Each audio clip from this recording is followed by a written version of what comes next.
Bom, eu dou aula de História da África pré-colonial, ou seja, essa é a minha especialidade, né? Eu sou uma professora que vem dos estudos de escravidão, né? Então meu mestrado, meu doutorado está ligado à questão da história da escravidão no Brasil e nas Américas. No doutorado eu trabalhei um pouco com a questão do pós-abolição, porque eu considero isso de extrema importância para a gente entender, inclusive, como que essa sociedade escravista brasileira ela vai se espraiando, né, em direção ao Império e à República. E no pós-doutorado eu comecei a mexer com esse Atlântico, né? Comecei a estudar os relatos de viajantes europeus no Atlântico, viajantes europeus ligados ao tráfico, ligados ao comércio de escravos no século XVII, XVIII e XIX, né? E a partir daí eu comecei a ir em direção ao outro lado do Atlântico, né? A começar a estudar a questão do tráfico nas sociedades africanas, ou seja, como é que as sociedades africanas se envolvem nesse grande movimento que foi o tráfico de escravos, né? E então a aula é um pouco isso, né? Ou seja, porque que um olhar detido sobre isso que foi, né, o eixo, inclusive, de interação entre três continentes, né, que foi o tráfico atlântico ou o comércio atlântico de escravos, né?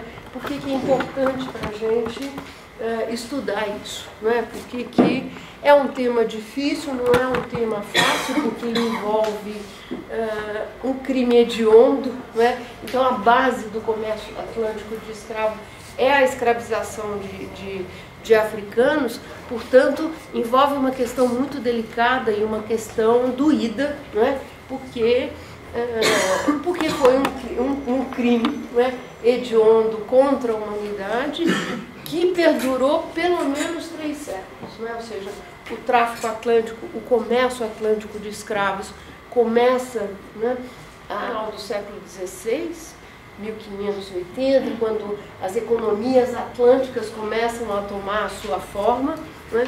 Principalmente as economias baseadas no trabalho escravo e no trabalho dos africanos, né? E ele vai até metade do século XIX, né?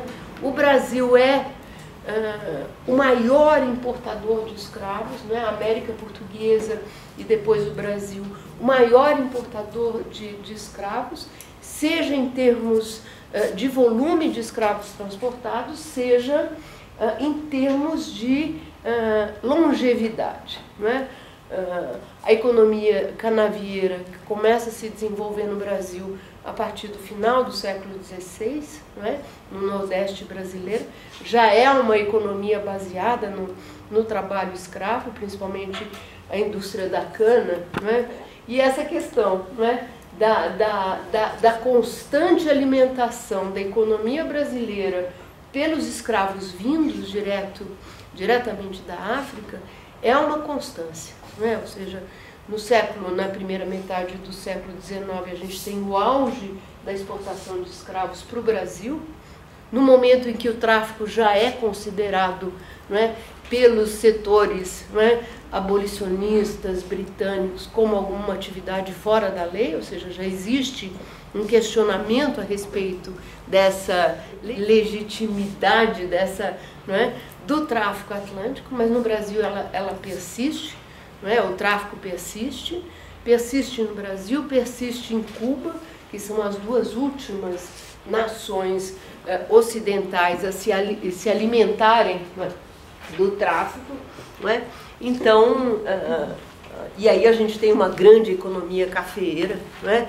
Aqui no Sudeste brasileiro, no Vale do Paraíba Fluminense, no Vale do Paraíba Paulista, né? Em Minas Gerais, toda ela baseada, né, ainda, né, na importação de escravos africanos, né?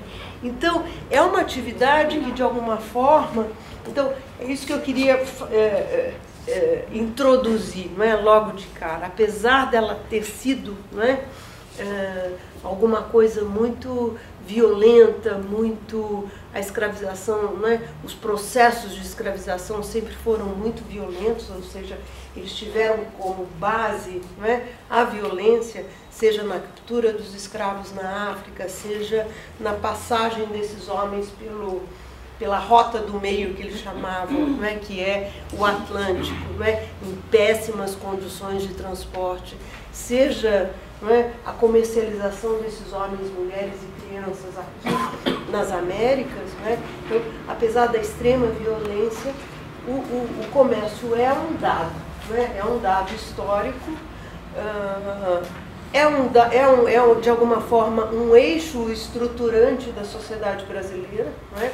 Ou seja, somente através dessa constante alimentação de trabalhadores africanos que a sociedade brasileira conseguiu, né, os seus florescimentos, a sua economia, né? E, portanto, o tráfico é um elemento fundante, né, estruturante dessa sociedade que a gente, né, da qual a gente, né, da qual a gente faz parte historicamente, né? Não só é um denominador comum a toda a grande parte da história brasileira, né? Como o tráfico foi o elemento que de alguma forma fundou também o comércio atlântico, fundou também o Atlântico enquanto um espaço histórico, né? Ou seja, ele é um eixo articulador entre as várias unidades que compõem essa economia atlântica, né? Ou seja, Europa, né? Então as potências colonialistas e as potências europeias, né? Portugal, Espanha, França, Inglaterra, Holanda, né? Então todo esse conjunto das nações europeias, que tem a sua economia também baseado na riqueza que o comércio atlântico de escravos traz, né? Então vocês conhecem a tese do Hobsbawm, não é? E do Eric Williams, né? Que a base da Revolução Industrial britânica é o comércio atlântico, né? É o comércio de escravos, né? Mas um elemento que foi articulando as economias europeias, né? As sociedades africanas fornecedoras de mão de obra, né, de escravos africanos, e as economias coloniais, né, e depois as economias europeias, imperiais, etc. Né?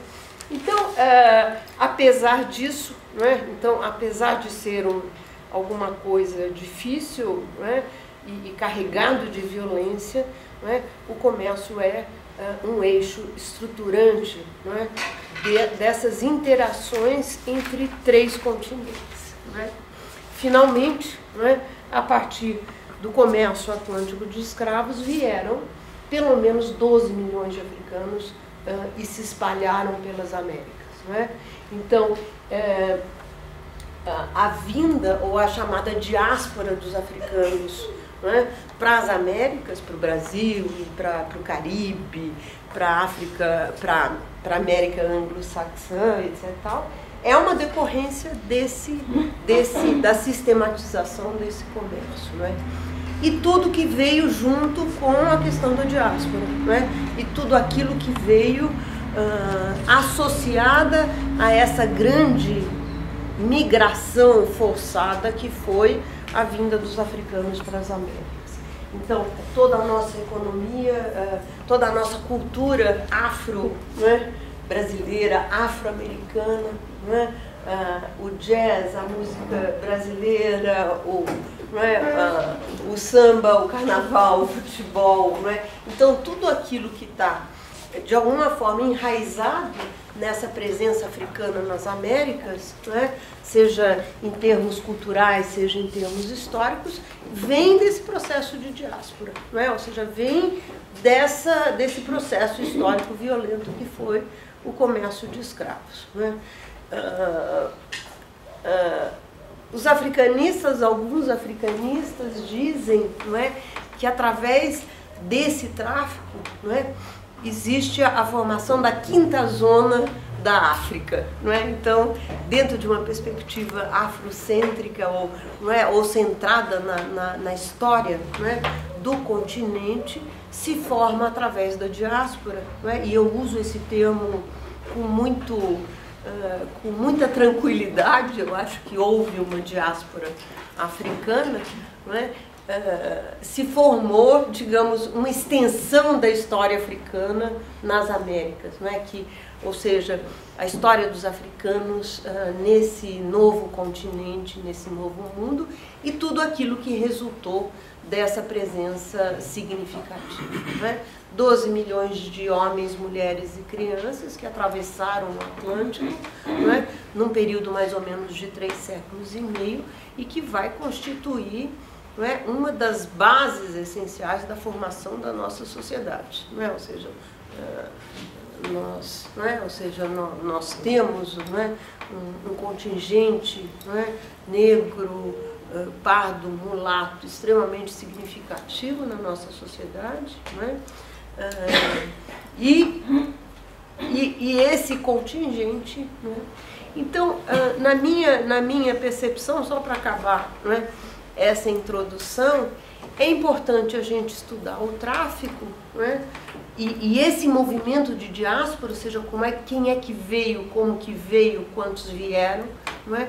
Porque é também uma forma da gente devolver a esses africanos uma parcela da sua história, não é? Ou seja, se a gente entende de mais perto, não é? Se a gente entende de uma maneira mais aprofundada de onde vieram esses homens, mulheres e crianças, não é? Quais as sociedades de origem desse contingente, não é, de africanos que veio para cá, a gente começa a entender melhor, não é? Quem são os iorubás, quem são os nagôs, quem são os malês, quem são os congos angolas, e não ver essa multidão não é, como uma multidão sem rosto, não é? Ou seja, quando a gente recupera um pouco, não é, esses movimentos do tráfico, a gente começa a desenhar um rosto, não é, um rosto histórico para essa população que veio para cá, não é? Ou seja, a gente deixa de dizer, não é, os africanos, não é, essa grande generalidade sem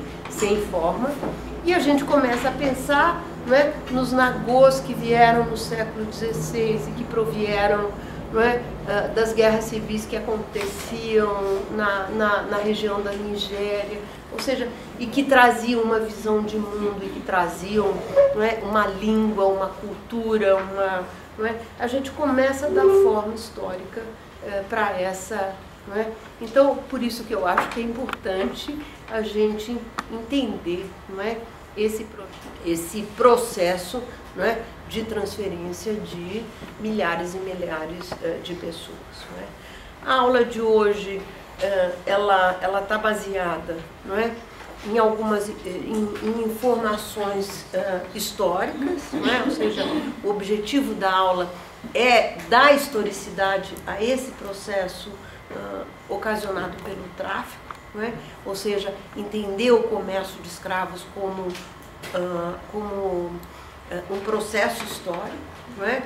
Envolvendo diferentes tempos, diferentes espaços, diferentes populações, não é? E recuperar a historicidade do comércio, não é? E recuperar em parte a historicidade desses homens e mulheres e crianças que vieram, não é? O título é A Escravidão, o Tráfico Atlântico de Escravos, Feições, Dinâmicas e Interações, não é? E essa imagem eu tirei de um dos viajantes, é a imagem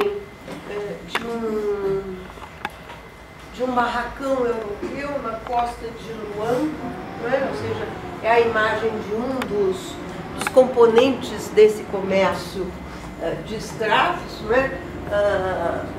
É um depósito, não é?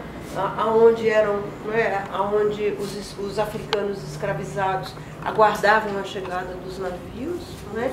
Não é tão luxuoso, mas existe a bandeira europeia sinalizando, não é, a sua presença na costa africana, captando e aguardando a vinda desses homens e mulheres escravizados, não é?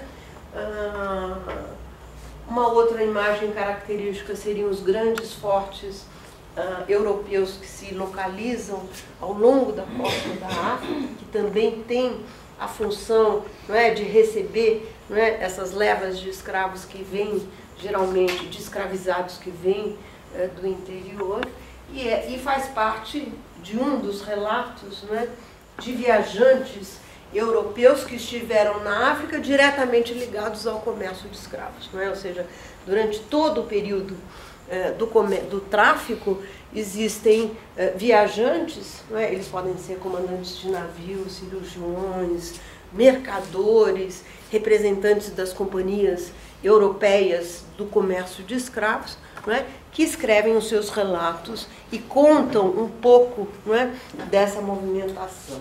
É uma quibanga,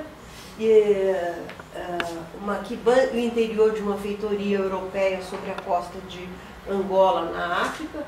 É da região de Luango, que fica ao norte do rio Zaire, do rio Congo, então na parte da África centro-ocidental. E o autor é Louis de Grandpré,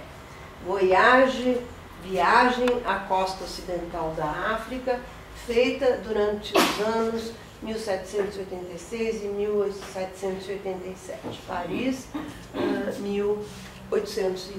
Eu tirei dessa base de imagens, que é um endereço que vocês podem acessar quando vocês trabalharem nas suas aulas sobre, né, sobre a questão do comércio de escravo, que é uma base feita pela Universidade de Virgínia, né, a respeito do comércio de escravos, a respeito da vida dos escravos nas Américas, a respeito da questão africana também, né? Ou seja, então um banco de imagens, né, de onde vocês podem retirar então parte do material para, né, uma base muito interessante, né?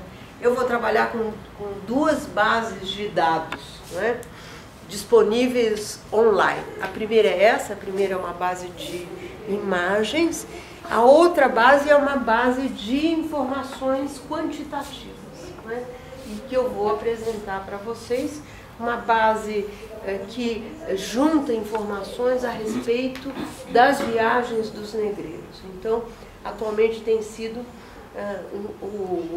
se a gente quer uma avaliação quantitativa, né, do tráfico de escravos, essa base, mas depois eu apresento para vocês, tá?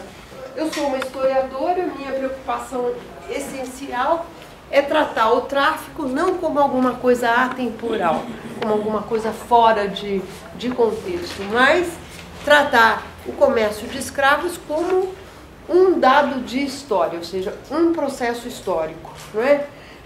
Com variações, não é? Atingindo diferentes sociedades, com dinâmicas diferenciadas durante esse longo tempo que ele vigorou, não é? Que são os tais dos mais de 3 séculos, não é?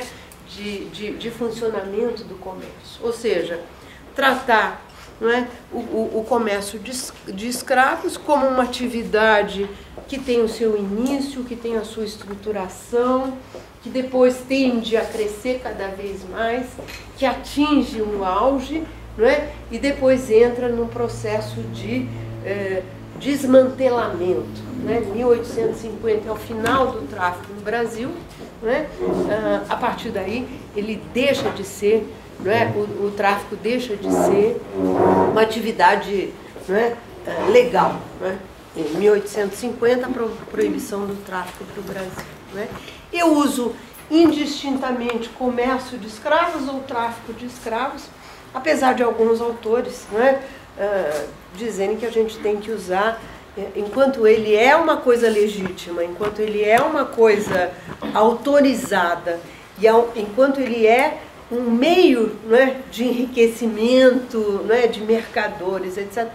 O mais adequado seria usar o termo comércio, porque o tráfico tem um sentido de ilegalidade, né? Mas a gente acaba usando um ou outro, e eu procuro às vezes né, tomar um pouco de cuidado, mas eu uso, né, porque para mim, eu entendo que seja o tráfico como uma atividade, né, também uma atividade usual. Né? Então, a primeira, a importância, eu acho que já coloquei um pouco o que eu penso, né?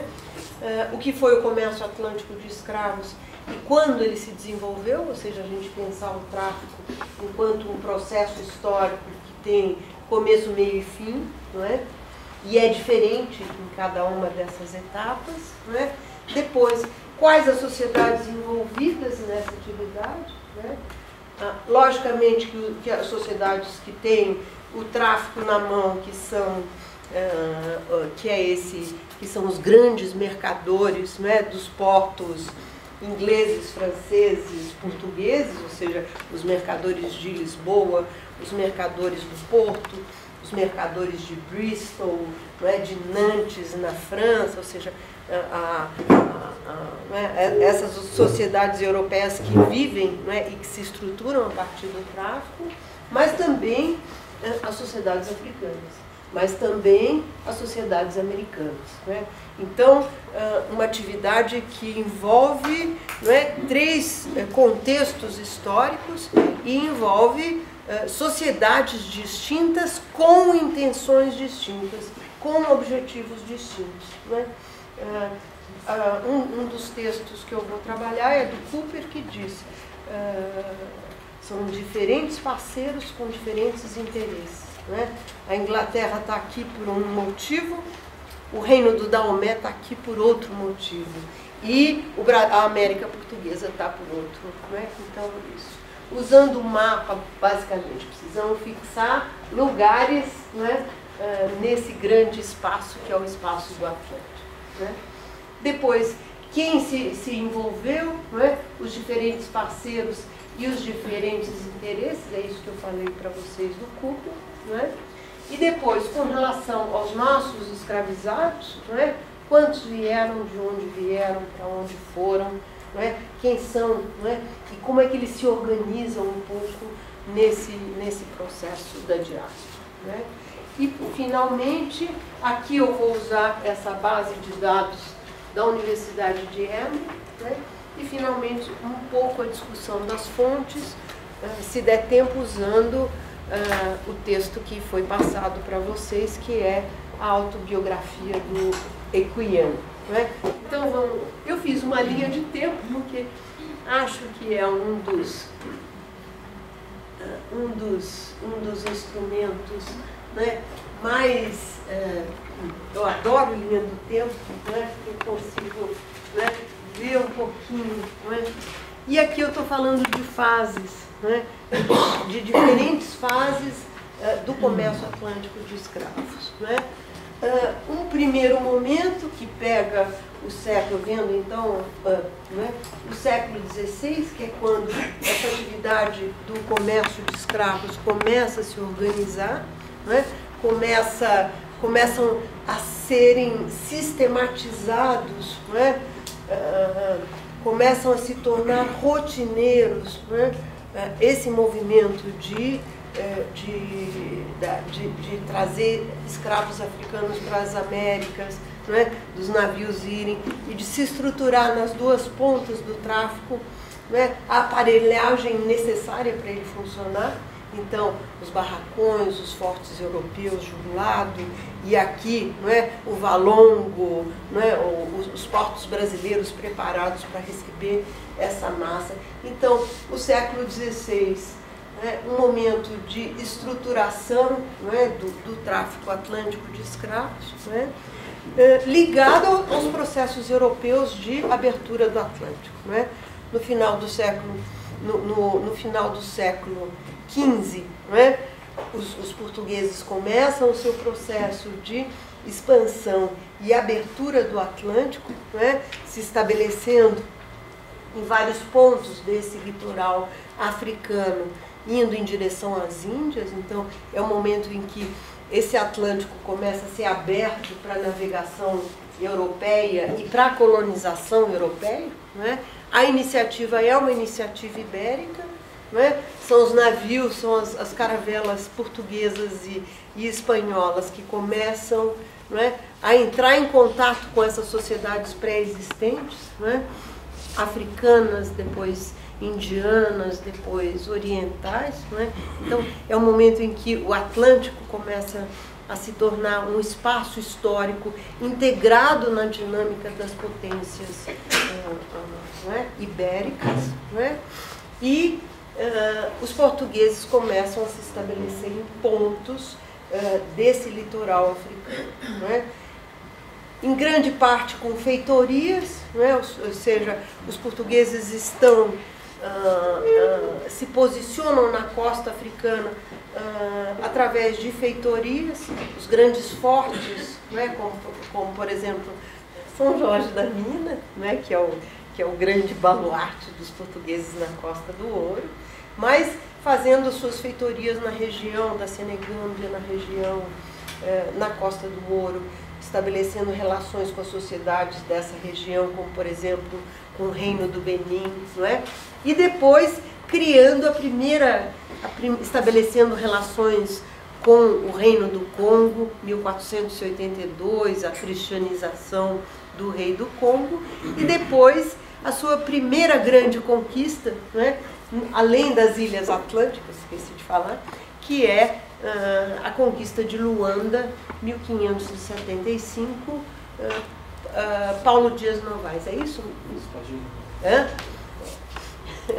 Bom, então, a partir desse primeiro movimento de estabelecimento em vários pontos, né, os europeus começam a organizar, né, as suas economias e a organizar as suas bases de captação de escravos, né?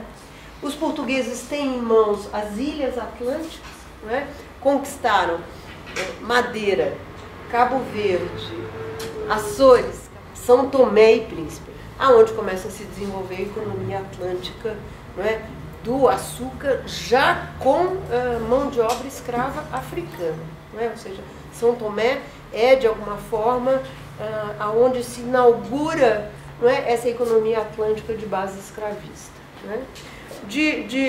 Desse Atlântico eles vão para o outro lado, né, e começam a se estabelecer no Brasil, na América Portuguesa, né? Os espanhóis fazem a mesma coisa, não é? Conquistando. Então, esse século XVI, né, é o início de uma atividade mais sistemática, né, relacionada ao transporte e comercialização de escravos africanos, né? No século XVII, a grande novidade é que as outras potências europeias entram no jogo, né? Ou seja, entra a Holanda primeiro, conquista, não é, o Nordeste brasileiro, conquista pontos do litoral africano que estava na mão dos portugueses, né? Então, vem a Holanda primeiro, depois vem a França, depois vem a Inglaterra, depois vem a Dinamarca, depois vem quase todas as nações europeias seguindo, né? E entrando nisso que é o comércio africano, não é? E a relação com as sociedades africanas para obter não só, não é, escravos, como outros produtos, não é? Ou seja, começa a se organizar o comércio e as relações entre europeus e africanos, né? E dentro dessas relações, né, a questão do comércio de homens e mulheres para alimentar as colônias americanas que estão se formando nessa época, não é? Ou seja, as grandes economias escravistas, né, francesas, inglesas, né, holandesas, e que estão se estruturando do outro lado do Atlântico, né, no Novo Mundo, né? Então, as colônias da Inglaterra nas Antilhas, as colônias francesas também nas Antilhas, né?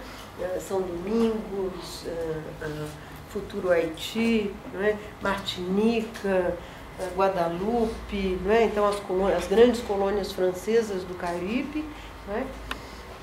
as grandes colônias inglesas do Caribe, então, do Caribe e dos Estados Unidos, da América Anglo-Saxã, né? As 13 colônias, as economias de base escravista. Né?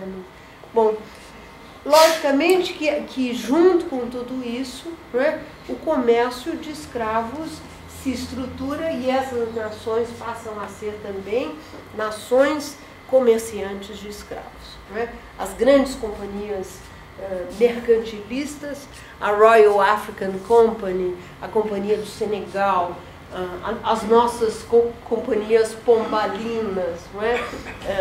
As nossas né, de Portugal, né? As companhias pombalinas, a Companhia das Índias Ocidentais, a Companhia das Índias Orientais da França e da Holanda também, todas elas, não é? Voltadas prioritariamente para o comércio de escravos, né? Ou seja, saem dos portos europeus, passam por suas bases africanas, carregam os seus navios e levam esses navios direto para as colônias das Américas, né? E num regime de monopólio, ou seja, só leva escravo para a Jamaica os navios da companhia da Royal Company, que é a grande companhia mercantil da Inglaterra. Então, o século XVII e também uma parte do século XVIII, não é? A estruturação, não é? Desse grande comércio, não é? De escravos e a formação das companhias, não é? Que pegam todo o século XVII, mas também uma parte do XVIII. Né? Então, essas grandes companhias mercantis que a gente conhece, né? Porque são as companhias mercantilistas e que, na realidade, estão envolvidas diretamente com o comércio de escravos. Saem dos portos europeus, pegam os escravos nas suas bases, levam os escravos para as colônias, enchem, não é, os seus navios dos produtos coloniais, levam para o mercado. Né? É isso que se chama o chamado comércio triangular. Né? No eixo desse comércio, né, triangular, colônia e metrópole, nessa coisa mercantilista, Colbert, etc. e tal, né? O monopólio do fornecimento de escravos para as colônias, né? Na mão das grandes companhias. No século XVII, esse comércio se estrutura, não é? O século XVIII é o apogeu, não é? Ou seja, é quando esse comércio encontra o seu momento de ápice, não é? Tirando o Brasil, é quando se dá realmente os maiores números de exportação de escravizados da África em direção às Américas, né? Com um grande destaque que é a Inglaterra, ou seja, a Grã-Bretanha como a dona dos mares, né? A Grã-Bretanha como a principal nação, né? Desse comércio. É daí que vem a nossa revolução, a deles, né? A revolução industrial, não é? Ou seja, essa possibilidade da Inglaterra concentrar todos os seus capitais e todos os seus, não é? Para fazer, não é? O boom da revolução industrial, etc. Não é? É o capitalismo industrial nascendo desse envolvimento da Inglaterra com as colônias, a exploração das colônias, logicamente, e com a realização desse comércio de escravos. Né? Então, ao invés de companhias monopolistas, o comércio começa a ir para a mão de grandes mercadores, né? De mercadores privilegiados, de Londres, de Bristol, né? Que vão, de alguma forma, custear, né? O grande enriquecimento da Inglaterra e a sua revolução industrial né, e o boom que leva a formação das indústrias, primeiro do algodão, de tecidos, do algodão que vem, né, das colônias, isso que o Eric Williams e o Hobson, né, tratam nos seus estudos, né, como que esses processos são processos relacionados, né? o capitalismo industrial saindo, não é, dessa riqueza obtida e desses produtos obtidos a partir das economias escravistas, né, e do comércio de escravos. Né? Então, é um pouco isso. Né? O final do século XVIII é um marco, né? E a primeira grande quebra, né, nesse processo é a Revolução de São Domingos, a Revolução Haitiana. Né? 1791, uma grande revolta de escravos, né? E fazendo com que, dando o início, né, à Revolução Haitiana, né, que depois vai tomar, não é, rumos ligados aos mulatos, Toussaint Louverture, né, essa grande revolução haitiana que a gente precisa estudar, né, porque ela é central nessa dinâmica do Atlântico, não é, e porque ela é a primeira grande experiência, não é, de uma revolução de escravos que tem sucesso de alguma forma, não é, e que vai fundar a primeira nação negra das Américas, que é o Haiti. Não é? Ou seja,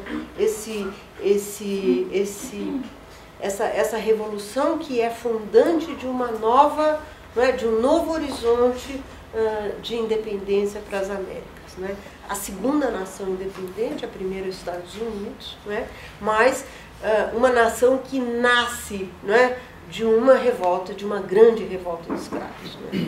São Domingos, não é? Que depois vai ser o Haiti, é a grande joia do Império Francês, não é? Ela é a mais rica das colônias, não é?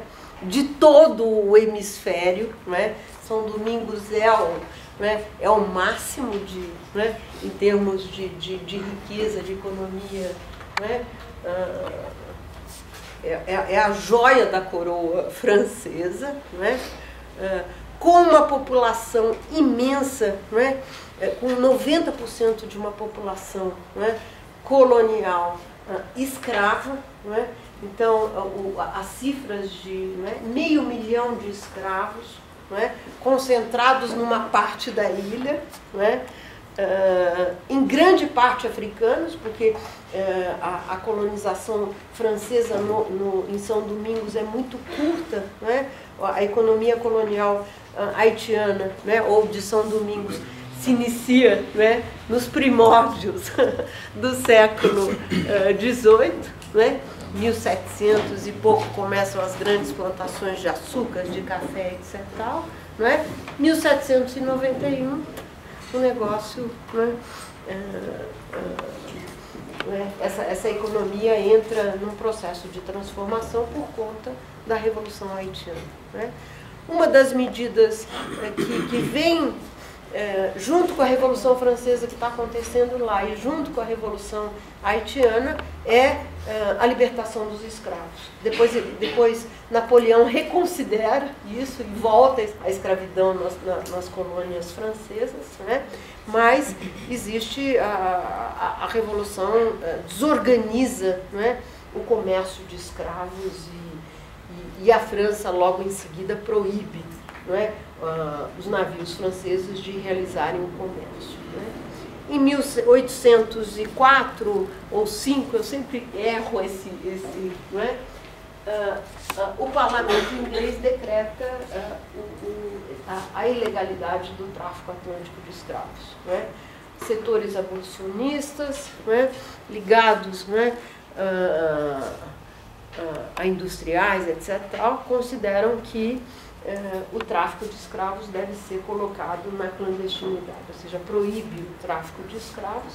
E a Inglaterra começa, não só, então, não proíbe a escravidão, proíbe o tráfico, né?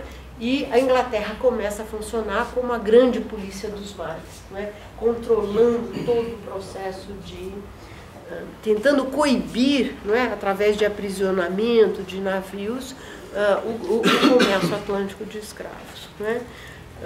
Portugal resiste bravamente, o Brasil resiste bravamente, apesar de todos os tratados com a Inglaterra, não é? O tráfico no Brasil continua, e apesar de todas as leis, 1831, colocando o tráfico na ilegalidade, o comércio de escravos continua até 1850, abastecendo as grandes propriedades cafeeiras, o sudeste brasileiro, ou seja, uma sobrevida vigorosa do tráfico na primeira metade do século XIX, né? Brasil, Cuba, Portugal, Espanha, né? Ou seja, os parceiros que dão sobrevida ao comércio atlântico de escravos, né? Contraditoriamente, é o momento de auge da importação de escravos para o Brasil, né? Ou seja, é o momento em que o comércio de escravos atinge o seu auge em termos numéricos na sociedade brasileira, né? Envolvidos com esse comércio, né, os fazendeiros de café, né, os proprietários de engenhos do Nordeste, ou seja, setores da elite envolvidos profundamente nisso que seria já um comércio ilegal, né? Contingentes e contingentes de escravos chegando, né? não mais no Rio de Janeiro, não mais em Santos, mas nesses pequenos portos, né? Angra dos Reis, Paraty, Ilhabela, né? Então toda todas esses portos naturais, né, que vão, né, se dedicar, né? Em 1850 acaba o comércio e aí alguns casos mas é mais ou menos. Então essa é um pouco, digamos, a história de fundo, né, desse comércio atlântico de escravos. Então, quando a gente fala do tráfico, a gente precisa exatamente entender em qual conjuntura essa atividade está inserida, né? Ou seja, o comércio do século XVI é diferente do comércio do século XVIII, né? O comércio do século XVIII é diferente do comércio dessa primeira metade do século XIX. Os navios são menores, né? Mais carregados ainda, né? Porque eles precisam ser velozes, porque eles precisam ser rápidos, né? Os escravos não ficam esperando muito tempo nas praias, porque existe sempre o perigo do esquadrão marítimo inglês, né, aprisionar esses navios. Então, ele é uma atividade ilegal, né? Ele envolve outros agentes, outras modalidades, etc. Né? Então, é um pouco isso que eu queria mostrar, não é? Aqui, né?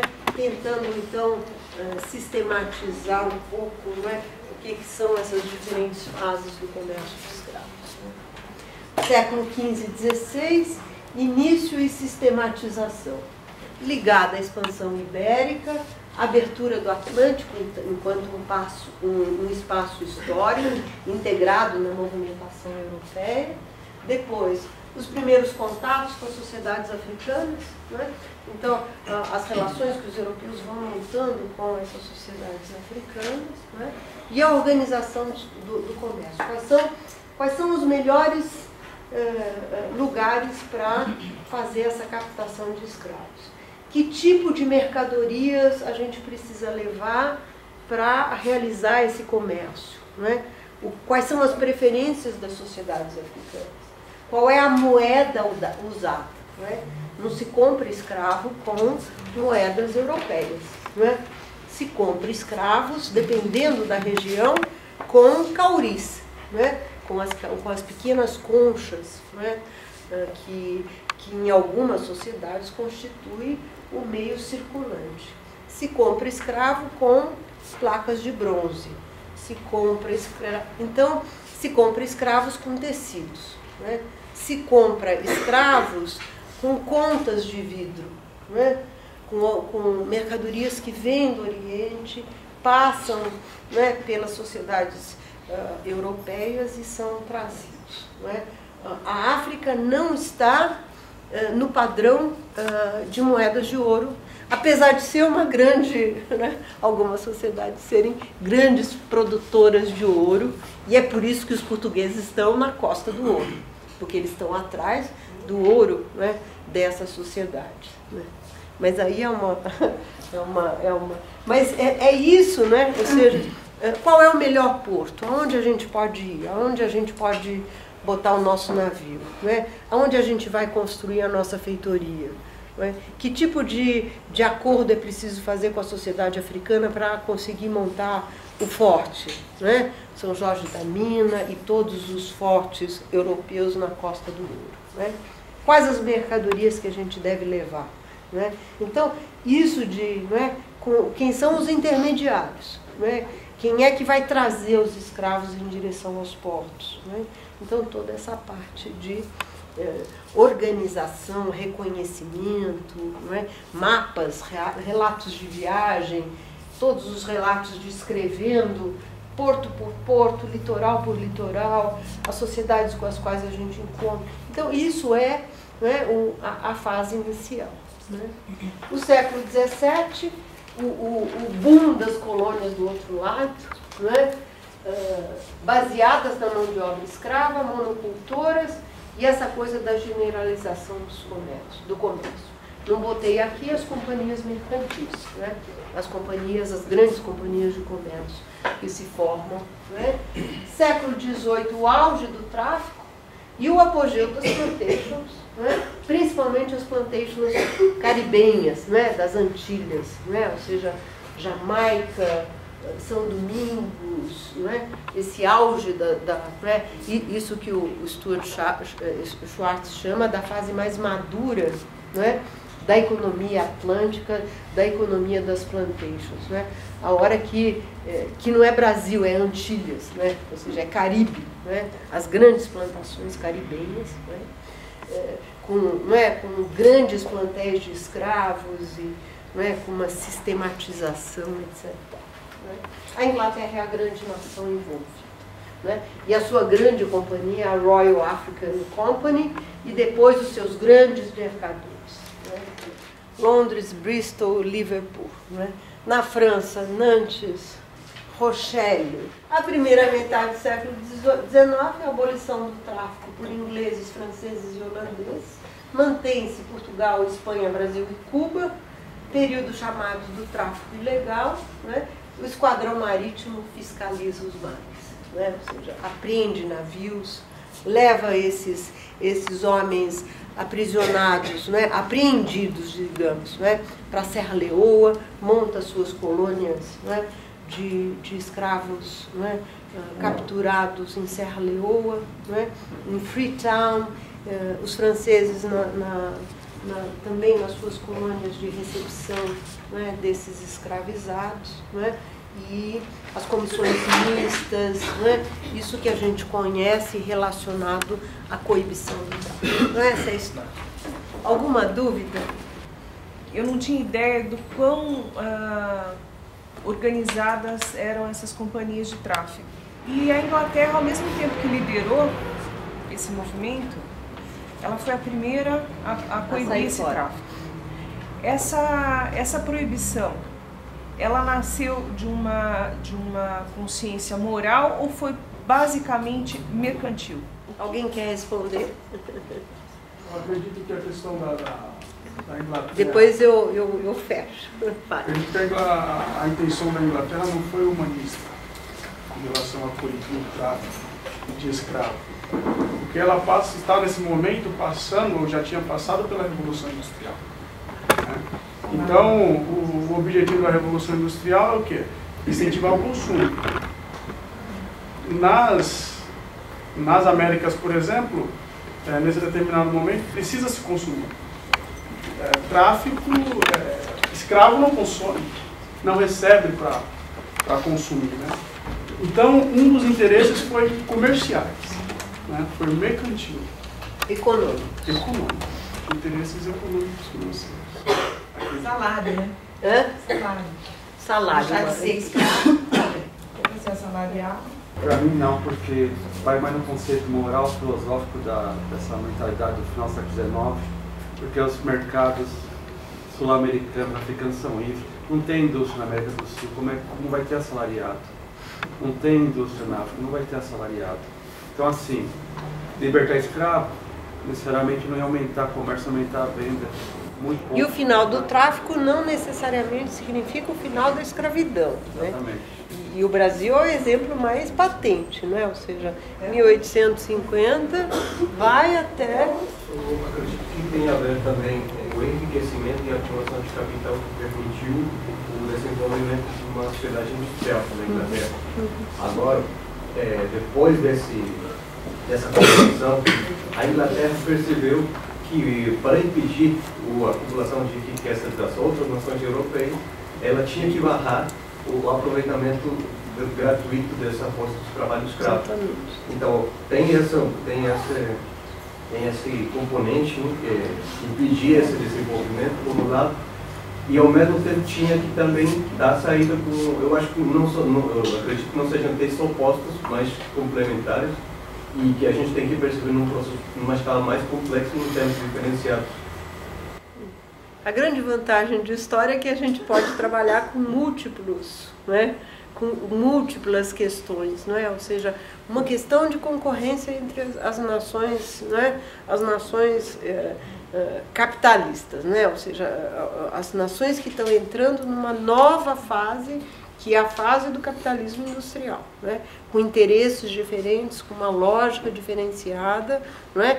Envolvendo outras questões. Eu acho que, não é, existe um lado que faz parte dessa grande alteração, não é, global, não é, que está começando a aparecer, né? Ou seja, o capitalismo num novo estágio, né? Num estágio relacionado às indústrias, etc. Então, existe uma grande transformação estrutural, eu acho, né, que de alguma forma está na base, não é, dessa mudança de política, principalmente né, comandada pela Inglaterra. Agora, logicamente que um poderoso movimento abolicionista, né, uma questão moral profunda, que vem, de alguma forma, desde a época do Iluminismo, né? Ou seja, uma contestação gradativa, não é? Disso que é a escravização de seres, essa humanidade retalhada, né? Ou seja, essa humanidade, não é? Os direitos do homem e do cidadão para uma parte e para outra parte. Agora, dentro da lógica do Iluminismo, né? São várias humanidades, cada qual com seu, né? Então, os direitos do homem, né, e do cidadão é alguma coisa restrita a né, a um homem, né? E homem, né? Porque as mulheres já são, né, já estão no segundo escalão, né? Tanto que a França não consegue entender, né, a Revolução Haitiana, né? Ou seja, diz o Trouillot, é um caribenho, um haitiano que estuda a Revolução, e diz: a Revolução haitiana, a Revolução escrava, não faz parte do universo cognitivo do homem do final do século XVIII. Ou seja, eles não conseguem imaginar, não é? Escravos se rebelando, primeiro, não é? Escravos tomando poder, segundo, né? Escravos ou descendentes de escravos, né? Formando uma nova nação, né? Ou seja, isso não passa na cabeça de Robespierre, né, de todos esses homens, né, de Montesquieu, né?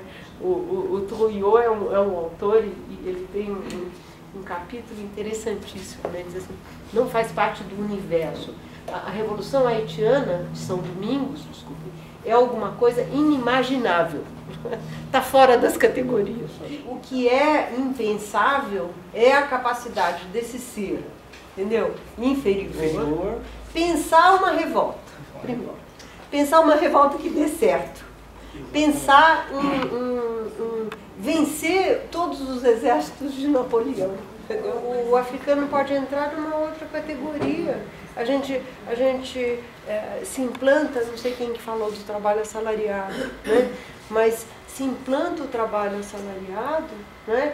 Mas não se esqueçam que os tutelados, né, são, quando existe o processo de libertação, né, a categoria não é a categoria de homem livre assalariado que vai substituir, né, os escravizados.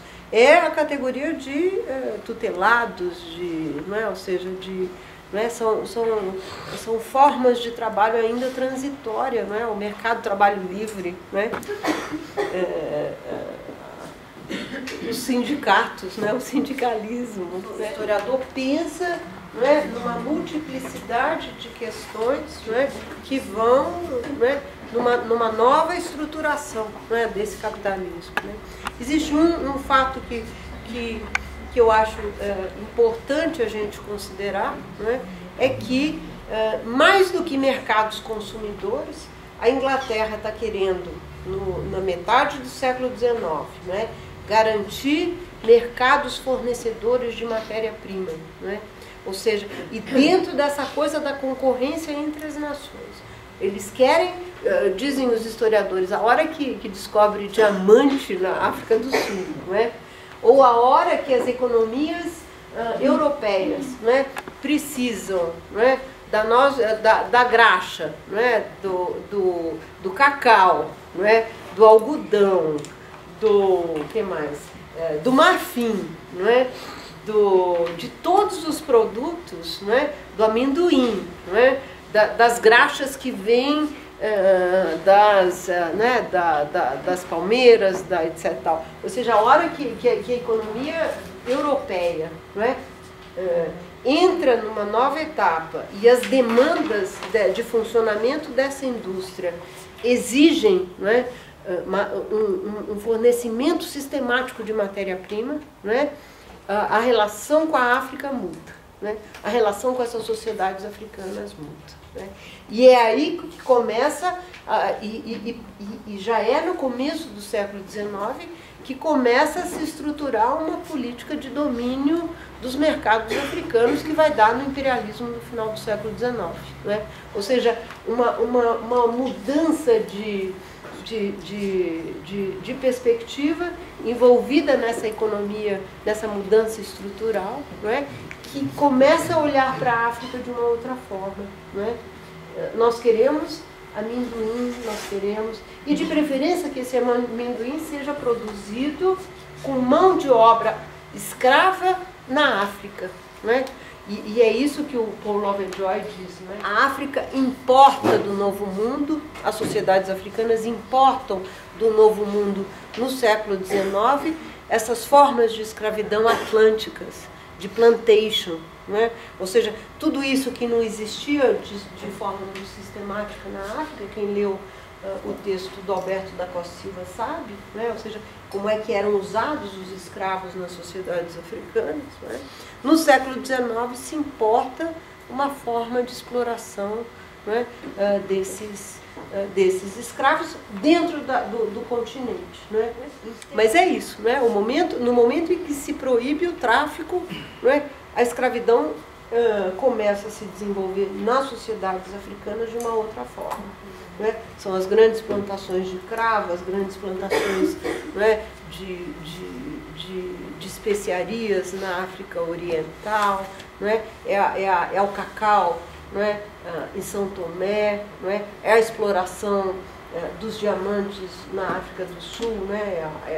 Ou do ouro na África do Sul, são as economias de plantation na Senegâmbia voltada ao amendoim, né? É a extração dos óleos de palma na Nigéria, né? Ou seja, é toda uma reorientação, né? E nessa reorientação o tráfico só vem, o final do tráfico só vem a contribuir. Né? 1841, né? Lagos, que fica na África Ocidental, na região da Nigéria, é transformado no primeiro protetorado inglês na África Ocidental. Né? A partir daí, 1851, Lagos é transformado em protetorado, 1861 se converte numa colônia, né, britânica.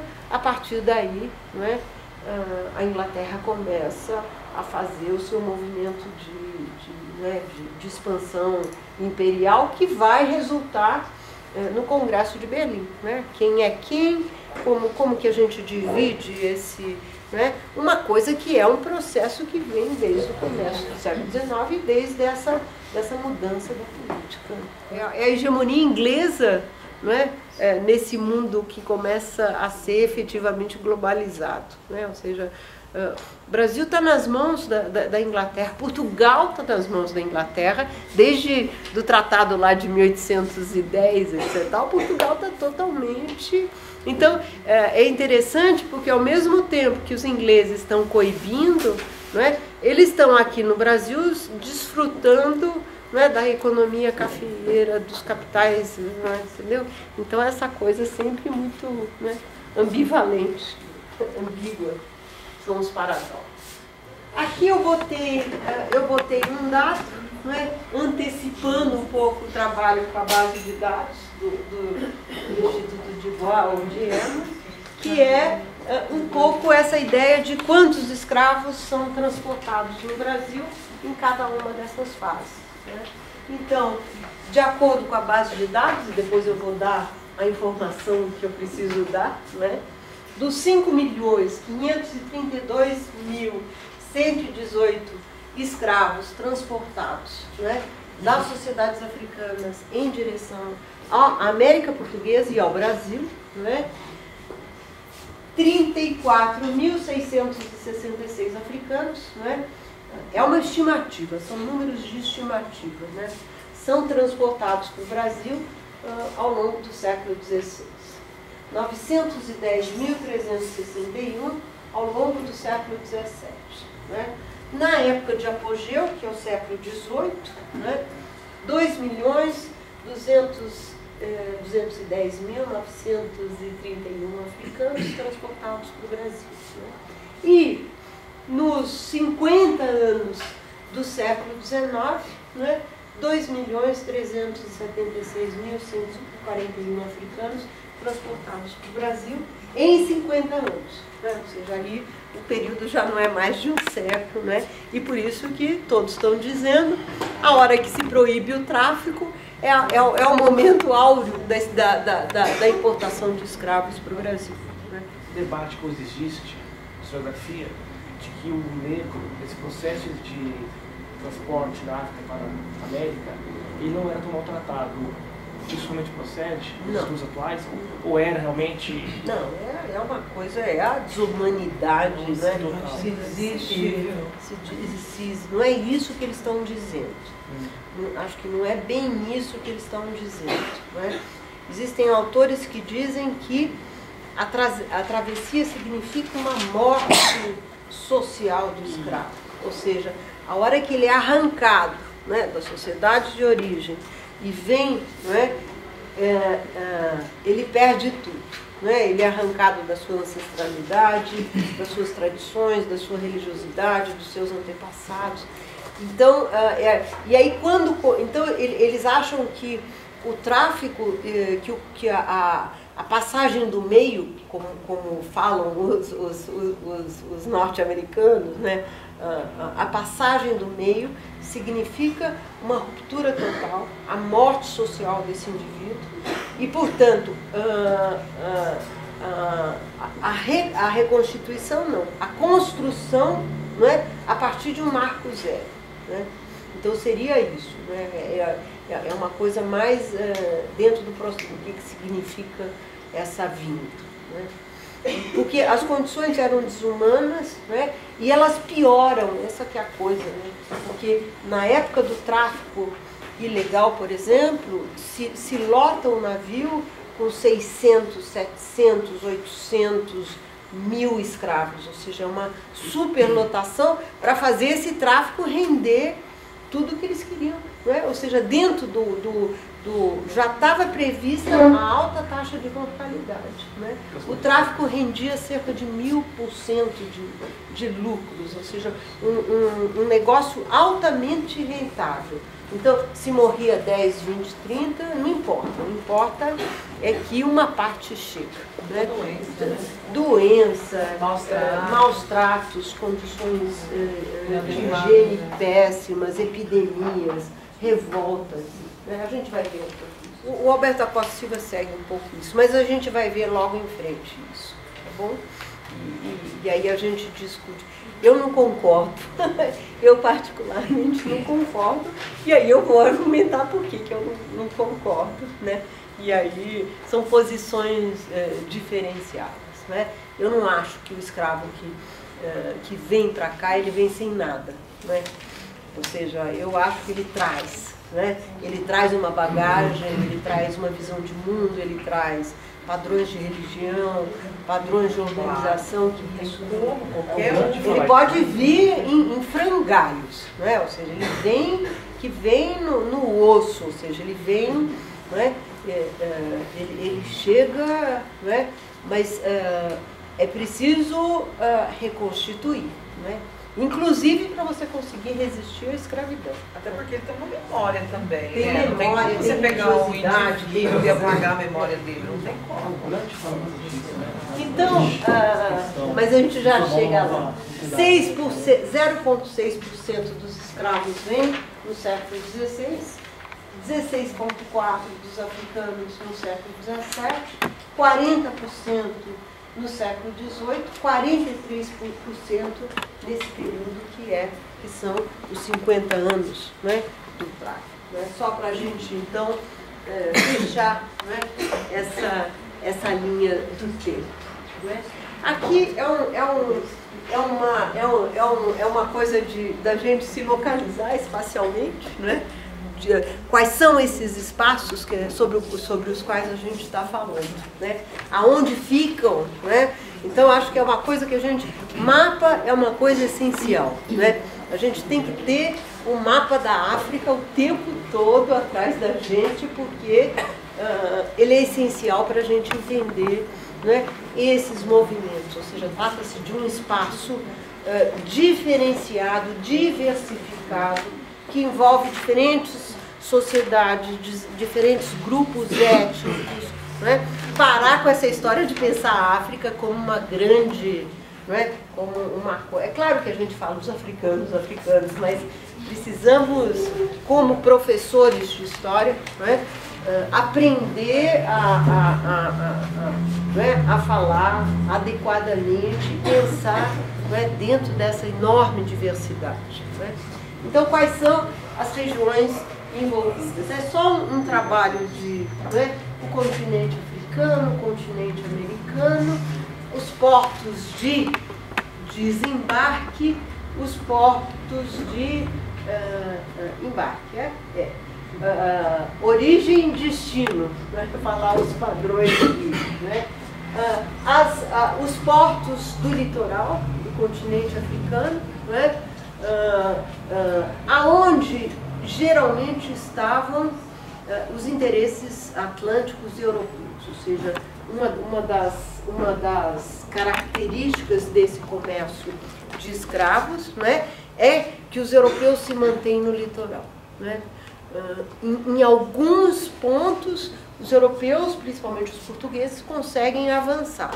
Não é? Mas quem realiza o comércio nesse interior, não é, são intermediários africanos, agentes africanos desses comerciantes atlânticos, não é, povos envolvidos com esse comércio. Não é? Então, é uma coisa que a gente precisa, não é, trabalhar muito bem, não é, porque... e entender isso historicamente, porque de alguma forma é incômodo, não é? Ou seja, é uma das grandes questões, mas eu acho que enquanto historiadores, não é, a gente tem que entender que nesse comércio estão envolvidas as sociedades africanas. Né? Elas vão se envolvendo gradativamente, porque isso enriquece setores, porque isso centraliza nações, porque isso interessa a determinados segmentos das sociedades africanas. Né? Quase todos, dizem os africanistas, quase todas as sociedades africanas se envolvem no comércio de escravos. Né? Umas mais, outras menos. Pouquíssimas sociedades conseguem se manter, não é, fora, não é, dessa dinâmica global voraz, né? Porque a demanda é voraz. Né? Então, é um dado que a gente precisa trabalhar, né? Bem trabalhado. Mas aqui eu já estou adiantando, eu só queria fazer uma coisa geográfica, né? Então, as principais regiões fornecedoras, né? Que os historiadores estabelecem como grandes regiões, né? Então, eles falam da Senegâmbia, os escravos que vieram dos portos da Senegâmbia, né? Pegando, então, a região do atual Senegal, da Gâmbia, os rios da Guiné, então essa região mais ao norte, né? Mais ao norte, mais ou menos no mesmo eixo que o deserto do Saara, né? De onde vem uma parte dos nossos escravizados. Serra Leoa e costa a Barlavento. Barlavento é uma questão, eu nunca consegui entender direito, mas é um movimento de ventos, né? Barlavento ou catavento, né? Mas é como se denomina, né, uma parte desse litoral. Né? A Costa do Ouro, né, onde ficam os grandes fortes europeus formados a partir do século XVII, né? Não só São Jorge da Mina, como todos os fortes, as sedes das companhias, não é, mercantis, não é, que ficam exatamente nessa faixa de costa, que é chamada a costa. De onde vem o ouro que vai alimentar as primeiras relações entre os portugueses e as sociedades africanas, né? A Costa do Ouro. A Costa dos Escravos, uma região importante não é, para os nossos escravos que vêm, porque daí saíram, não é, os nagôs, os malês, os iorubás, né? Então esses grupos que a gente conhece. A Costa dos Escravos, que compreende a Baía do Benin e a Baía de Biafra, não é? E no seu meio, né, a foz do rio Níger, né, o delta do rio Níger. Então, todos os portos que ficam nessa chamada Costa dos Escravos é uma denominação histórica, é assim que foi chamada essa fração, né, do litoral, aonde fica Porto Novo, Uidá, Lagos, essas cidades africanas aonde os nossos mercadores estão lá plenamente estabelecidos, né? Entre eles Francisco Félix de Souza, que é um dos maiores, né? Então é uma região que tem uma relação muito intensa, sobretudo com a Bahia, né? Essa Costa dos Escravos, e depois a África Centro-Ocidental, né? Congo, Angola, né? E todos os seus portos, né? Os portos do norte, os portos Luanda, Benguela, Ambris, Luango, né? Então todos os portos, né? De onde saem, né? Os nossos Congos, Angolas, Benguelas né? E todas as outras etnias que vêm dessa região, né? E, finalmente, a África Centro-Oriental, né? Moçambique, a região de Moçambique, que entra tardiamente no tráfico. Porque Moçambique entra no tráfico, ou, não é isso, o comércio de escravos de Moçambique, da região de Moçambique, se reorienta para o Atlântico a partir do começo do século XIX. Né?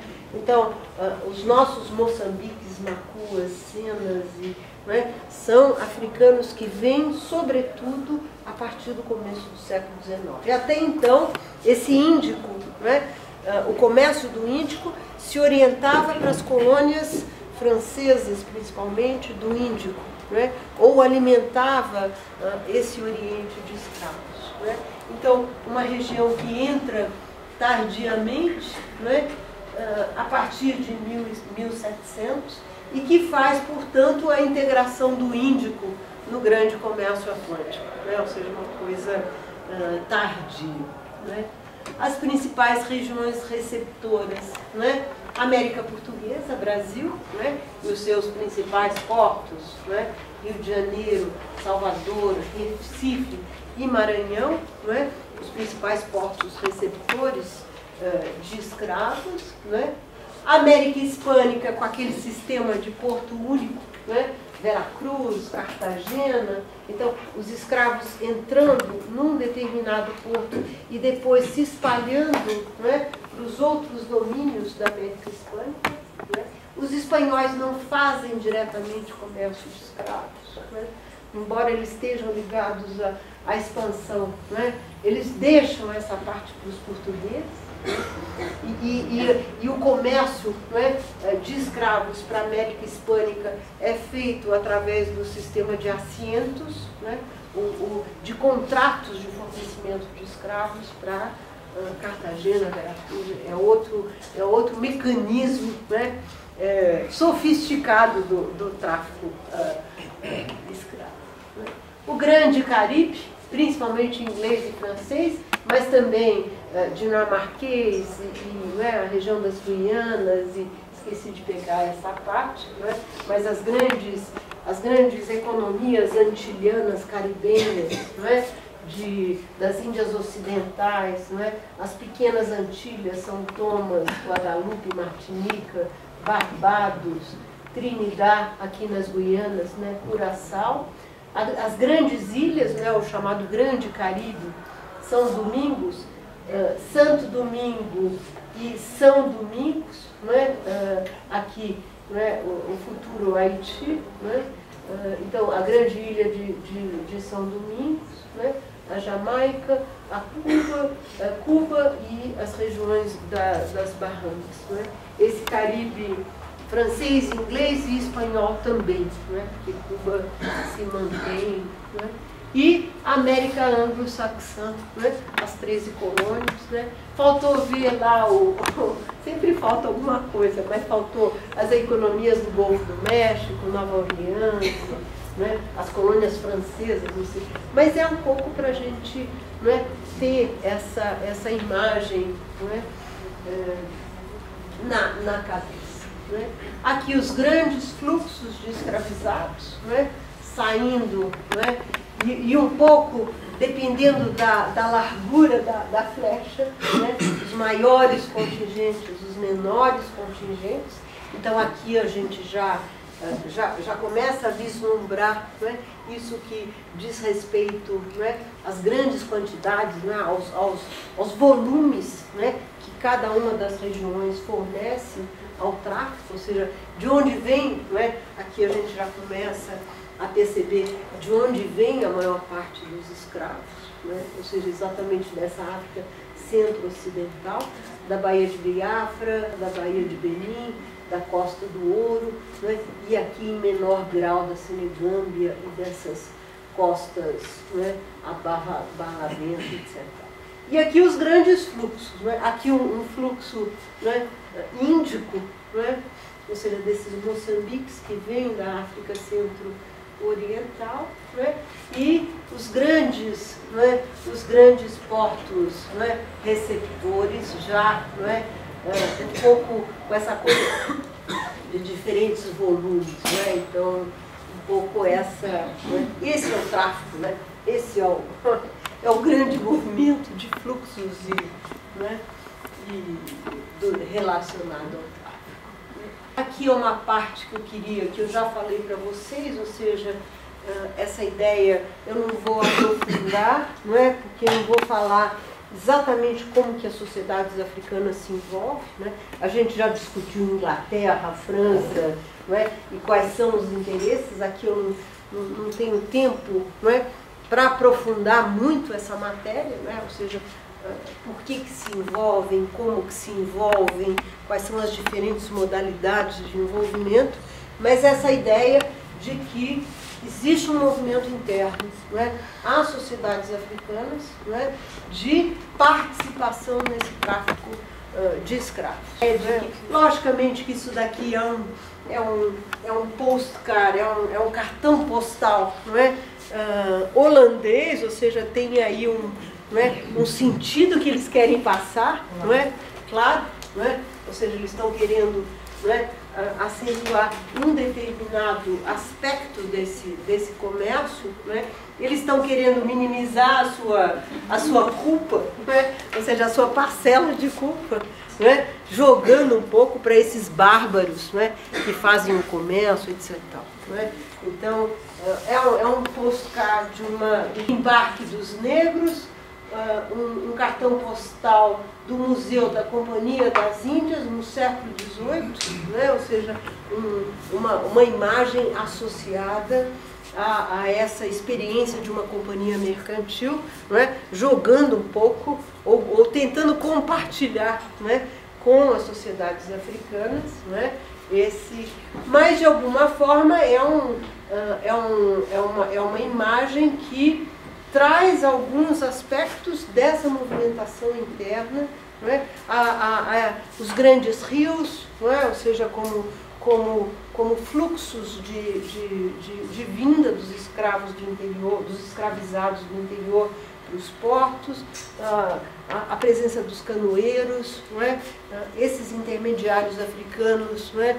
Nos seus raptos, nas suas razias, nas suas incursões contra aldeias africanas, não é? E no horizonte o grande navio negreiro só espreita, né? Ou seja, essa coisa eu acho impressionante essa imagem, porque embora a cena principal seja, não é, a captura de escravos por esse bando de mercadores, não é, o navio está ali, né? Ele só está à espreita, né? Ou seja, aguardando, né, a chegada. E é um pouco, acho que é um pouco essa lógica, né? Ou seja, uma enorme demanda, né, de uma demanda que não para de crescer, não é? Que cresce sem parar, não é? E as sociedades africanas sendo envolvidas crescentemente, não é? nessa movimentação. Não é? Então, aqui só para apontar, não é? Alguns setores da sociedade africana envolvidos, não é? Profundamente nesse tráfico de escravos. Não é? Em primeiro lugar, grandes estados que usam do tráfico como centralização, como fortalecimento, como dentro da lógica que é uma lógica do tráfico, que é quanto mais escravo, mais armas, quanto mais armas, mais guerras, quanto mais guerras, mais escravos, quanto mais escravos, mais armas. Então, essa lógica, não é, que vem da demanda imensa, não é, trazida pelo tráfico, e como é que determinadas sociedades africanas se militarizam, se envolvem, se centralizam em função do envolvimento direto com o tráfico de escravos. O Dahomey é um exemplo disso, né? Ou seja, o Dahomey é um estado que se monta, não é, a partir de um envolvimento, não é, no seu processo de expansão, que é fenomenal, ou seja, na sua militarização, na conquista dos reinos vizinhos, não é? Mas sempre usando essas guerras para alimentar constantemente a demanda. O Dahomey fica na costa dos escravos, não é? É um reino do interior, não é? Da costa dos escravos. Na frente do Dahomey, não é? Ou seja, chamando, não é? Estão o Idá, Grande Porto, Pequeno Porto, Porto Novo, Lagos, ou seja, todos esses portos, não é? Onde estão os mercadores atlânticos, não é? Onde estão as colônias de brasileiros de mercadores, não é? Aguardando essas vindas não é? Mas o Dahomey, então eu botei aqui um pouco como exemplo. Oió, um pouco antes da expansão do reino de Oió, também se alimentando dos recursos que vêm do comércio de escravos. O reino Achante, que se centraliza no século XVIII, Cabu, que se centraliza no século XVII, o reino do Congo, não é? E o seu poder no século XVI relacionado ao comércio com os portugueses, não é? O Império dos Lundas, Kassange, ou seja, unidades, estados africanos, não é? Que se formam ou que se fortalecem a partir do envolvimento com o comércio de escravos. Mas, como diz o nosso autor Alberto Acosta Silva, o comércio de escravos envolveu não somente as grandes unidades políticas da África, mas também as pequenas sociedades, né? Ou seja, pequenas sociedades não centralizadas, né? que viviam através, né? que viviam em aldeias, né? Que não conheciam grandes extensões, sociedades, né? Como os ibos, como os aros, como os viles, né? Que se envolvem igualmente no comércio de escravos, né? Ou seja, pequenas sociedades não centralizadas, mas que também participam, né, do comércio de escravos, né? Os historiadores dizem que é muito difícil a gente entender quais são os povos escravizados e quais os povos escravizantes, né? Ou seja, quase todas as sociedades envolvidas, né, num determinado momento, né, podem ser escravizadas, no outro determinado momento podem ser os fornecedores de escravos para o comércio, né? Porque nas guerras eles podem ser os vencidos dos vencedores, né? Então, um pouco essa lógica de que, né, aqui eu pus alguns, né, nos rios da Guiné, na área da Senegâmbia, onde estão os portugueses, né, os bijagós, os biafadas, os aros na Nigéria, os ibos, os bobangis, né? Contrários, então, uma crença de que eram somente essas as vítimas ou os campos de caça do comércio de escravos, né? Eles também foram mercadores, eles também se envolveram no comércio de escravos, né? Depois, alguns povos que vão se especializando, grupos étnicos ou povos que vão se especializando como intermediários, ou seja, são os caras que são os grupos que fazem a ligação entre a vinda dos escravos lá do interior, né, porque o tráfico se aprofunda cada vez mais, e os mercadores no Atlântico, né, os luso-africanos, os mestiços da Alta Guiné, os chamados lançados, ou os tangomaus, né, que são portugueses, né, lançados, né, geralmente degredados, né, que se envolvem com as sociedades africanas e que fazem, né, que fazem esse comércio, os sertanejos em Angola, os prazeiros em Moçambique, né? Então, essas populações mestiças de portugueses que vão se estabelecendo e que estão relacionados ao comércio de escravos, né? Os julas na Senegâmbia, os haussás na Nigéria, os aros na Ibolândia e empreendedores africanos individuais, né? Ou seja, grandes empresários, né, que se estabelecem próximo ao litoral, né? As formas de obtenção, para quem leu Alberto da Costa e Silva, né, são variadas, ou seja, essa história de que vem só pela guerra uma parte da história, né? Ou seja, existem múltiplas formas de obtenção de escravos no continente africano.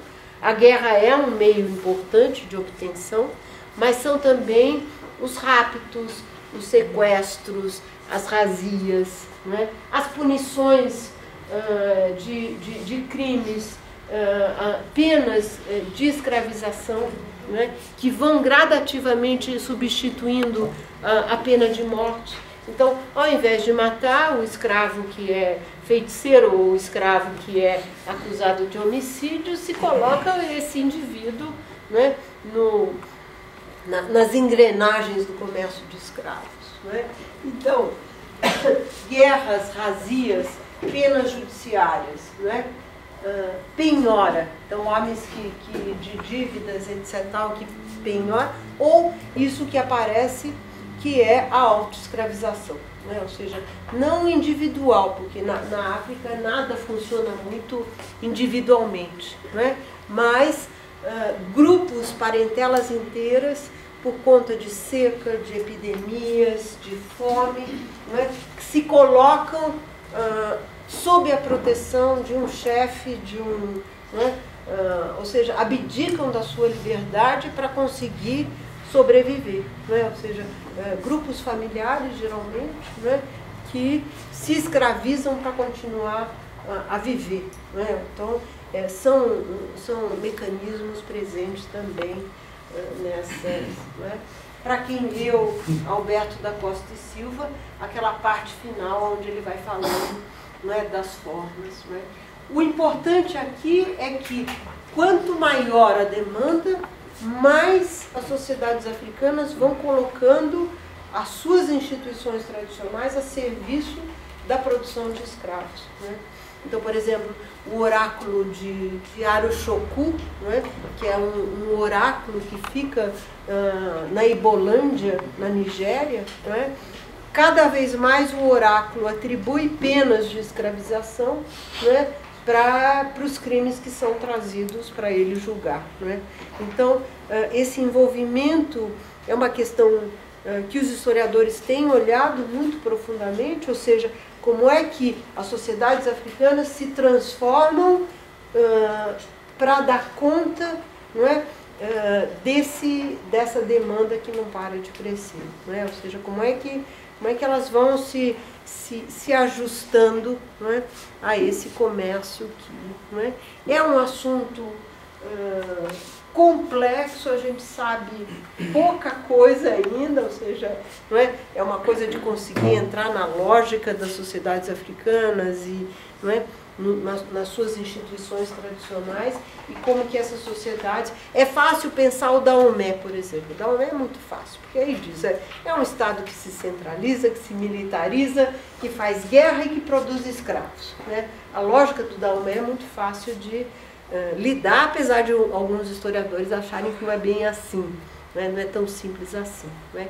O difícil é a gente entender as outras lógicas, né? Ou seja, os outros processos de produção de homens dependentes, de escravos que são destinados, né? Porque quem leu o Alberto da Costa e Silva sabe que uma parte desses escravizados permanece, né? Integrado nas parentelas, integrados nos clãs, nas famílias. Né? E a história do equiano é exatamente isso. Né? Ele permanece como escravo no contexto das sociedades africanas até o momento em que ele é remetido para o tráfico atlântico. Né? Quando ele é remetido para o tráfico, a coisa muda de figura. Né? Porque a tese do Alberto da Costa e Silva é que, embora haja na África, né, formas de escravidão atlântica, como é, por exemplo, as escravidões de plantation, né, a maior parte das formas de dependência na África são diferentes dessa escravidão atlântica, as múltiplas formas de dependência. Então, é um assunto complexo, é por onde, né, os historiadores estão tentando, né, entender um pouquinho, mas então trouxe aqui digamos, um painel. Né?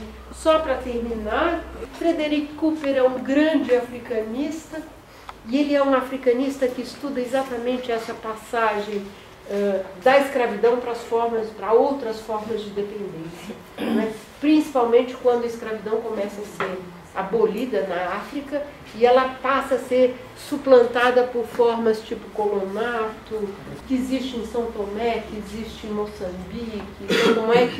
Então, ele é um historiador importante, mas é ele que diz isso que eu acho que é importante. O comércio de escravos significa diferentes coisas para diferentes parceiros. Para a Inglaterra significa uma coisa, para o rei do Dahomey significa outra. Né? Então, essa ideia de que a partir do tráfico a gente tem uma interação entre sociedades, né? Ou seja, são sociedades que vão se interagindo e elas são sociedades diferentes. Uma coisa é o capitalismo na Inglaterra, outra coisa é a sociedade dos Igbos na Nigéria. Né? Ou seja, e independentemente disso, ou seja, independente de onde estão, não é? Como que se organizam essas sociedades, não é? Elas interagem a partir de lógicas que são diferenciadas. Não é? Então, se existe o capitalismo inglês, não é? existe a economia familiar, né, dentro das aldeias índias, não é? E essas sociedades que estão em que vivem dinâmicas diferentes, interagem no comércio de escravos, né? Ou seja, fazem o comércio, produzem o comércio a partir de pontos e de lógicas diferenciadas, né? Então ele diz, e aqui temos uma interconexão de histórias que não podem ser simplesmente comparadas. Não adianta a gente comparar, não é, a escravidão na África com a escravidão atlântica. A gente tem que entender como é que essas duas dinâmicas se interagem, não é, para produzir isso que é o tráfico de escravos. Não é? Por volta do século XVII e XVIII, a economia britânica estava preparada para usar as suas conexões ultramarinhas de uma forma mais dinâmica dos que os imperialismos ibéricos anteriores, né? O que ele está dizendo é que existe uma lógica europeia, não é, que está fazendo com que a Inglaterra seja mais efetiva no comércio de escravos do que Portugal ou a Espanha, não é? Ou seja, ela usa de instrumentos mais... E essa é uma lógica que diz respeito às disputas entre as nações europeias, né? Entre Portugal e a Inglaterra, e o fato da Inglaterra estar agora numa posição de hegemonia e de mandar em Portugal. Eu quero seus panos, entendeu? Eu quero seus mercados que até agora você deixou fechados. Eu quero entrar no seu mercado colonial, né? E a Inglaterra usa de todas as suas artimanhas, né, para conseguir entrar nos mercados protegidos de Portugal, né? Essa é uma lógica, né? Os reis africanos eram vulneráveis em casa e encontravam poder nas conexões externas, né? O comércio de escravos significava diferentes coisas para diferentes parceiros. Para os reis africanos, significava ganhar recursos, armas, metais, roupas e outros bens com potencial redistributivo pela apreensão de efetivos humanos pertencentes a outro, não tendo que encarar as dificuldades de subordinar a sua própria população. Raziando, ou seja, fazendo razias, né? Raziando escravos de outros governos e vendendo-os para um comprador de fora, externalizava-se o problema de supervisão, como também o de recrutamento, né?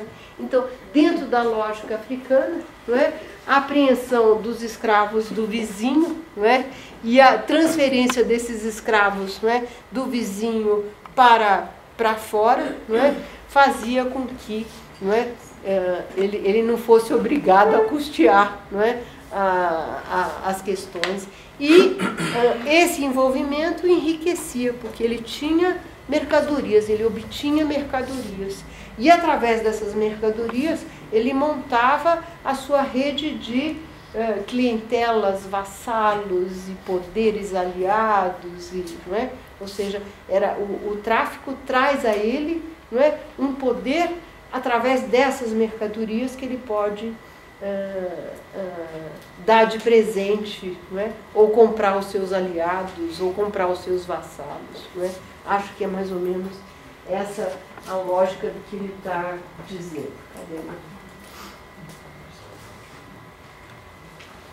Com o passar do tempo, ou seja, à medida em que o tráfico começa, né, a engrenagem do tráfico começa a aumentar, o mercado externo incrementaria os efeitos na política e na economia de partes da África Central e Ocidental de forma imprevisível para os dirigentes que se envolveram de início com os mecanismos do comércio de escravos.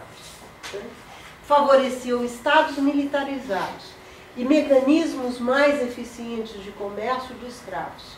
Isso era do ponto de vista dos participantes africanos desse processo, a não intencionada consequência do fatal entrelaçamento, né? saídas para os prisioneiros de guerra criavam uma nova e insidiosa lógica que começava a dirigir todo o sistema de captura de mercado escravista. Né?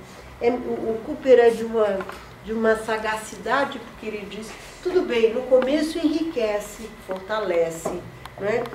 Faz com que esses estados africanos se alarguem. Né? Só que, a partir de um determinado momento, eles perdem o controle.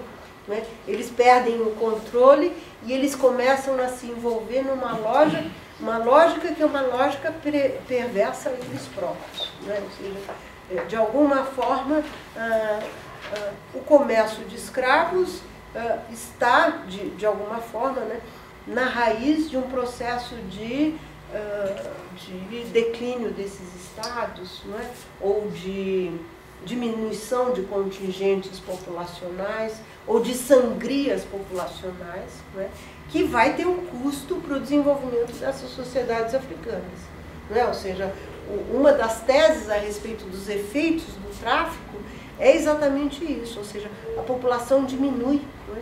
Ou essas sociedades entram num processo de total insegurança social, não é? Ou seja, a ameaça de ser escravizado, e para quem leu o Equiano vê isso, não é? É uma ameaça muito presente. Não é? A qualquer momento ele pode ser escravizado. Não é? Isso gera um clima de insegurança. Não é? Isso gera uma quase dificuldade dessas sociedades de acompanharem um ritmo, não é, de desenvolvimento, de estabilidade, de agricultura, de crescimento, não é? Porque elas sofrem grandes sangrias populacionais. Né? Ou seja, o déficit populacional que o tráfico acarretou, por exemplo, na África Ocidental, né, centro-ocidental, né, provavelmente está na raiz, né, de dificuldades que esses reinos, que esses estados, que essas sociedades vão enfrentar. Né? Então, o legal do Cooper é isso. A lógica é uma lógica, né, de início benéfica, ela só aumenta poder, né? Mas a longo prazo, né, ela vai sendo insidiosa, né? Ela vai roendo as sociedades africanas, né, por dentro, né? Ou seja, vai... Né? Então, o Cooper é ótimo, ele é um pouco complexo, mas ele é ótimo porque ele dá... Né? Ele aceita e fala, é isso mesmo, entendeu? Tá indo todo mundo, está enriquecendo todo mundo, mas não é? Isso está levando essas sociedades para um processo quase que sem volta. Não é? Alguns autores acham que o grande problema das sociedades africanas é o déficit populacional causado primeiro pelo tráfico, né? E depois todas as mazelas vividas pelo colonialismo. Né? Ou seja, porque eles acham que é a pressão demográfica que força, né, o desenvolvimento, né, das forças produtivas, das produções, parará. Né? E aqui a gente tem uma perda. Né? O Manning, que ele chama Manning, ele faz uma curva de crescimento da população. E ele vai mostrando qual seria a população se não tivesse o tráfico, né? E como que é esse crescimento com a sangria provocada pelo tráfico. Né? Então, acho que é isso. É um artigo do Cooper, ele tem um artigo também em português, e para quem se interessar, né? Para que serve o conceito de globalização, uma perspectiva dos historiadores africanos, African Affair, 2000. Acho que a gente faz uma pausa e depois a gente entra, né,